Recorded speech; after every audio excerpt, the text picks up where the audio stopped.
Manzarası adlı edebi bədii gecede hoş gördük sizi.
Ben həmişə fəxr etmişəm.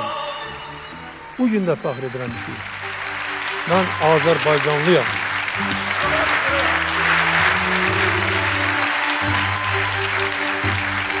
Yaşasın müstəqil suveren Azərbaycan Respublikası.